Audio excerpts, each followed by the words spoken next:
আপনারা দেখছেন the independent Bengal. বঙ্গ রাজনীতি উত্তাল।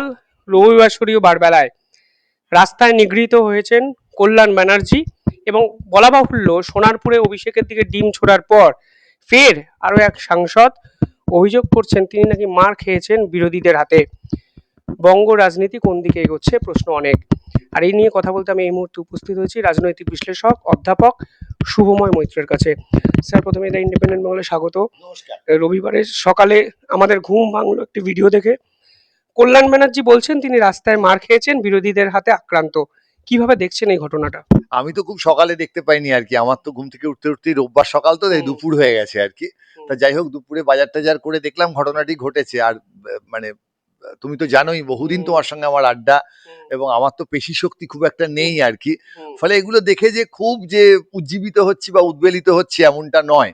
গণতন্ত্রটা কেন এসেছিল, সংসদীয় গণতন্ত্র, যে যার গায়ের জোর সে সবসময় জিতবে না।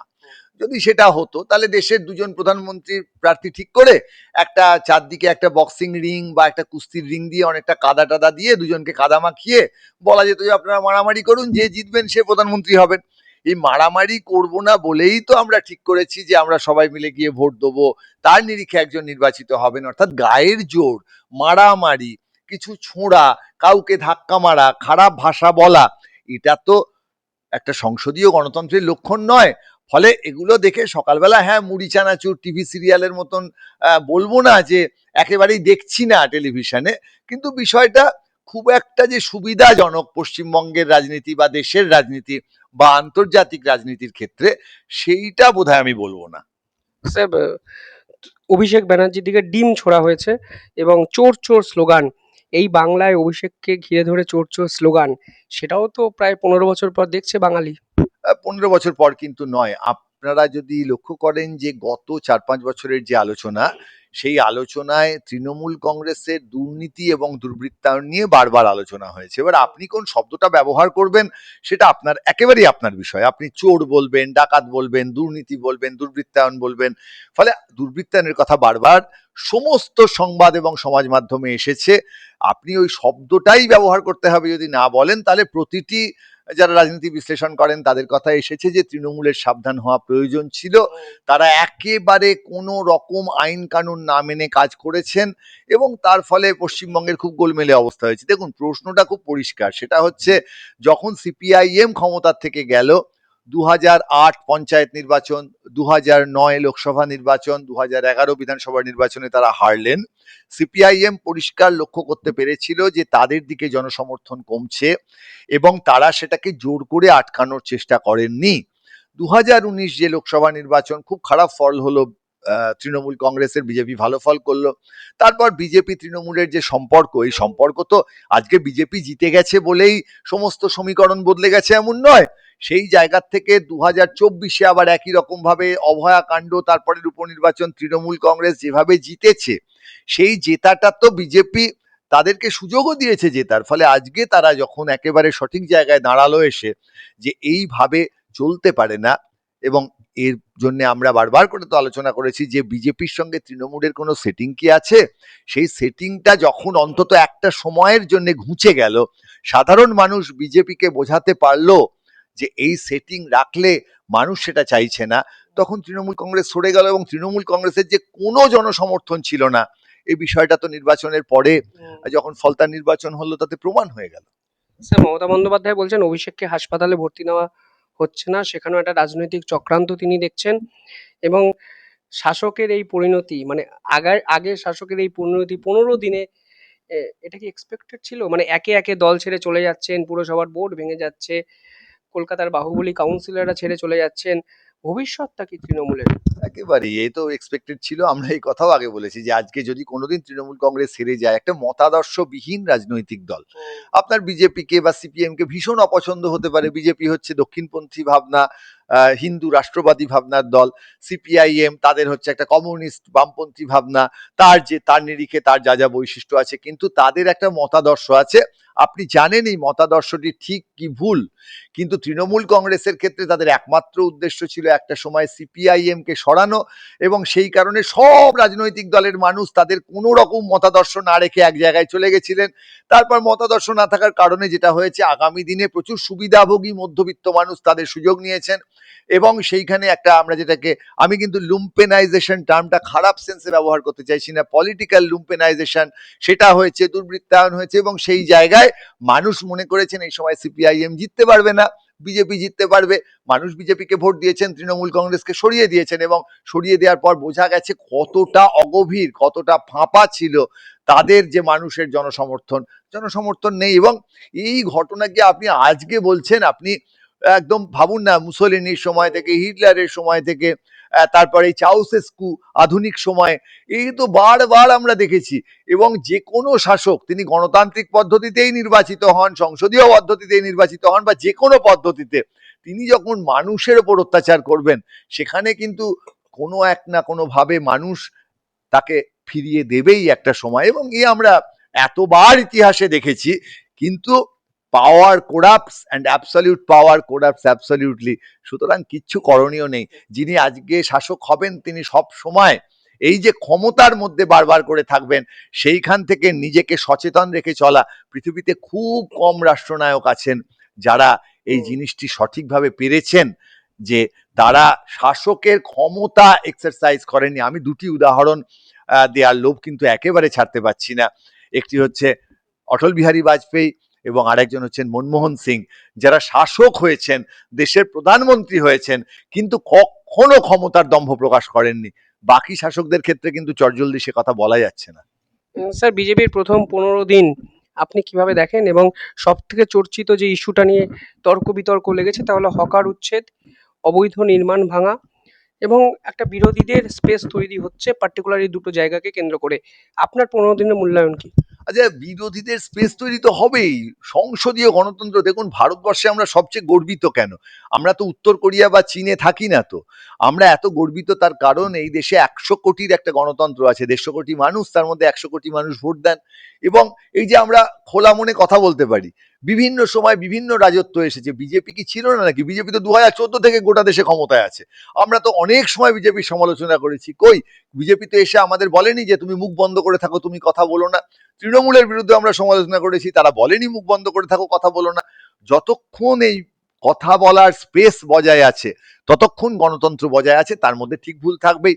শুভেন্দু অধিকারী ক্ষমতায় এসছেন, এবার আপনি কতটা পোস্টমর্টেম করবেন যে তিনি আগে তৃণমূলে ছিলেন, তিনি এই গোলমাল করেছেন, আজকে শঙ্কর ঘোষ আগে সিপিএম এ ছিলেন। এই আলোচনার মধ্যে গিয়ে লাভ নেই। তারা একটা নতুন জায়গায় এসছেন, সামনের দিনে কি করবেন দেখতে হবে। তার মধ্যে দুর্দান্ত ভাবে বেশ কিছু কাজ তারা করার কথা বলছেন। কিছু কিছু কাজের ক্ষেত্রে যেটা হচ্ছে, আপনি যে প্রশ্ন তুললেন, যার মধ্যে একটা তপসিয়া, একটা হচ্ছে বিভিন্ন রেল স্টেশনে হকার উচ্ছেদ, সেইখানে বারবার বুঝতে হবে আইন এবং সংবেদনশীলতার ট্রেড অফ। এই জায়গাটা বুঝতে হবে যারা ক্ষমতায়, আজকে শুভেন্দু অধিকারী, অগ্নিমিত্রা পাল, দিলীপ ঘোষ, তারা ক্ষমতায় আছেন, তারা কিভাবে ভাবছেন তার দ্বারা পুরোটা নির্ধারিত হবে। আমি আজকে বললাম হকার উচ্ছেদ করবেন না, কেউ তো শুনবে না। ফলে এই মানুষগুলির কাছে পৌঁছতে হবে, তাদেরকে বলতে হবে যে নিম্নবিত্ত মানুষ, তারা কিন্তু আপনাদের ভোট দিয়েছে, শুধু মধ্যবিত্তের ভোটে আপনারা জেতেননি।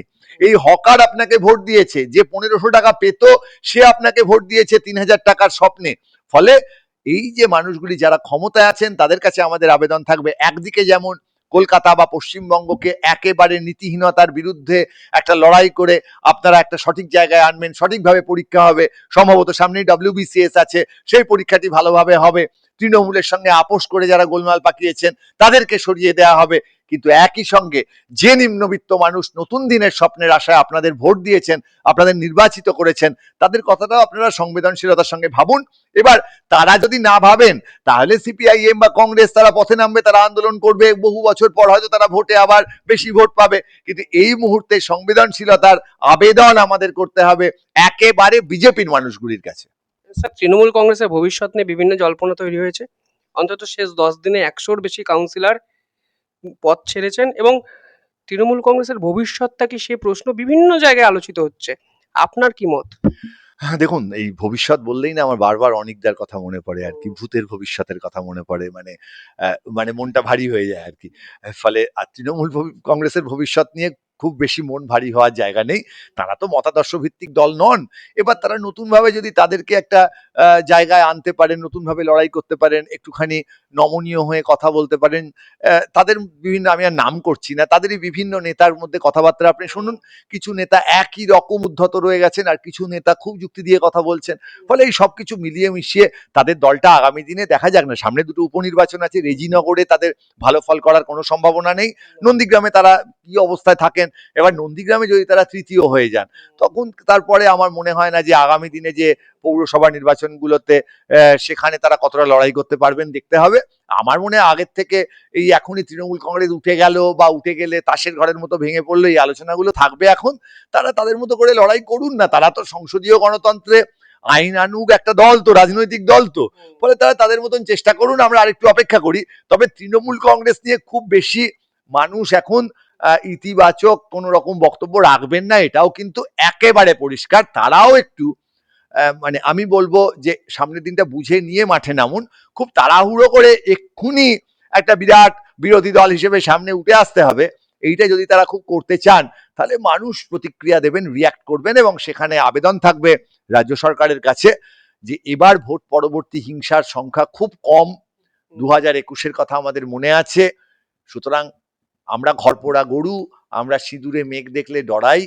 ফলে যে রাজ্য সরকার এসছেন মানুষের ভোটে নির্বাচিত হয়ে, আপনারা সতর্ক থাকুন এবং চেষ্টা করুন গোলমাল যেন না বাড়ে। অর্থাৎ বাঙালি রবিবার দুপুরে বা শনিবার সন্ধে ভালো খাবার দাবার খেয়ে টিভি চ্যানেলে এই মারপিট গুলো দেখে যে মজা অনুভব করছেন, এই মজা অনুভব করার মধ্যে কিন্তু একটা আগামী দিনের সঠিক রাজনীতি নেই। আমরা চাই মারপিট না হয়ে রাজ্যটা স্বাস্থ্য, শিল্প, শিক্ষা এইগুলোই উন্নতি হোক। রোজ বিকেলবেলা একটা মারামারি, আমরা দরকার হলে তো 4টে টিভি সিরিয়াল বানাতে পারি যেখানে খুব মারামারি হবে, আপনারা দেখে আপনাদের খুব মজা লাগবে। এই বাস্তব মারামারিগুলো দিয়ে টেলিভিশন চ্যানেল, সংবাদ মাধ্যম, সমাজ মাধ্যম এরা যে খুব খুশি মনে থাকছেন, মানুষ দেখছে সোফায় বসে, এই জিনিসটার কিন্তু রাজ্যের উন্নয়নের জন্য খুব একটা প্রয়োজন নেই। বিজেপি সরকারকে সময় দিন যাতে তারা রাজ্যের গুরুত্বপূর্ণ কাজগুলো করতে পারে। স্যার, ফলতার যে নির্বাচন হয়েছে তার যে রেজাল্ট, এটা কি বঙ্গ রাজনীতির ভবিষ্যৎ কোন দিকে যাচ্ছে তার একটা আভাস পাওয়ার মতো দৃষ্টান্ত তৈরি করলো? মানে তৃণমূল তৃতীয় সারিতে নেমে গেল, 10,000ও ভোট পায়নি, এবং বাম অনেক বেশি বিরোধিতার জায়গা তৈরি করলো। বঙ্গ রাজনীতির ভবিষ্যতের আভাস কি দিল ফলতা? দেখুন, একটা হচ্ছে যে হ্যাঁ, সিপিএম দ্বিতীয় দল হিসেবে উঠে আসতেই পারে। তাদের তো একটা সংগঠন আছে, তারা এত বছর আসন পায়নি, তা সত্ত্বেও তো তারা মোটের ওপর তাদেরকে একবারে আপনি দেখতে পাচ্ছেন না এমন নয়। আবার যেটা বলি, বাঙালি মধ্যবিত্তর বৈঠকখানা থেকে শুরু করে বিরাটি, দমদম, ভাটপাড়া, বিভিন্ন জায়গায় যে রেল স্টেশন, সেখানে আপনি বামপন্থীদের দেখতে পাচ্ছেন। এবার বামপন্থী তো একটা আদর্শের বিষয়, তাতে কিছু মানুষ তাদের পছন্দ করেন, তাদের কিছু নেতা আছেন। এবার তারা যদি তাদের মতো করে এগিয়ে আসতে পারেন, ফলতায় তারা দ্বিতীয় স্থান অধিকার করেছেন। দেখা যাক না রেজিনগর, নন্দীগ্রামে, রেজিনগরে তো তারা সেভাবে প্রার্থী দেননি। কংগ্রেসের প্রার্থী চতুর্থ হয়েছিলেন বোধহয় 1-2% ভোট পেয়ে। প্রথম হয়েছিলেন হুমায়ুন বাবুর দল, তার লোক, দ্বিতীয় বিজেপি, তৃতীয় তৃণমূল কংগ্রেস বোধহয় 16-17% ভোট পেয়েছিল। তারপর কংগ্রেসের কোনো অস্তিত্ব ছিল না। তা তারা সেখানে প্রার্থী দেবেন কি? তো দেখা যাক, তারা প্রার্থী দিলে বোঝা যাবে সিপিএম প্রার্থী দিয়েছে কিনা। সেখানে রানাবাবু যিনি জিতেছেন ডোমকল থেকে, তিনি সেখানে গিয়ে প্রচার করেন কিনা। একই সঙ্গে নন্দীগ্রামে কি সিপিএম প্রার্থী দেবে বা সিপিআই প্রার্থী দেবে? যাদের প্রার্থী ছিল তারা বেশি ভোট পাওয়ার চেষ্টা করবেন। সেখানে শতরূপ ঘোষ, দীপশিতা, মীনাক্ষী মুখার্জি, সৃজন, কলতান, তারা কি ব্যাপকভাবে প্রচারে যাবেন? এ তার উপর নির্ভর করবে, আমরা লক্ষ্য রাখবো। আর সংবাদ মাধ্যম সাধারণভাবে চায় শাসকের পক্ষে থাকতে। ফলে এই সময় এই ধরনের যে তৃণমূল এবং বিজেপি, তৃণমূলের লোকের গায়ে ডিম ছোঁড়া হচ্ছে, কারোর মাথায় আঘাত লাগছে, কেউ উল্টে পড়ে যাচ্ছেন, সংবাদ মাধ্যম সাধারণভাবে মানুষ যা দেখতে চান সেগুলোই তো দেখাবে। তাদের তো কোনো দোষ নেই, তাদের কেউ দায়িত্ব দেয়নি যে নীতিকথার গল্প পড়ানোর। ফলে তারা এগুলো দেখাবেন। এবারে এই জায়গায় সিপিআইএম, কংগ্রেস, তৃণমূল, বিজেপি তারা কিভাবে সঠিক রাজনীতির পথে যাবে, সংবাদ মাধ্যমের জায়গাটুকু বাদ রেখে তারা কিভাবে তাদের আন্দোলন, তারা কিভাবে তাদের রাষ্ট্র ব্যবস্থা চালাবেন, এগুলো তার উপর নির্ভর করবে। দেখা যাক না। আমার মনে হয় হঠাৎ করে উত্তেজিত হয়ে দুদিনে তৃণমূল চলে গিয়ে বিজেপি ক্ষমতা এসছে, রাজ্য বদলে গেল, দেশ বদলে গেল, এরকম তো নয়। ইতিহাস তো অত সহজে বদলায় না।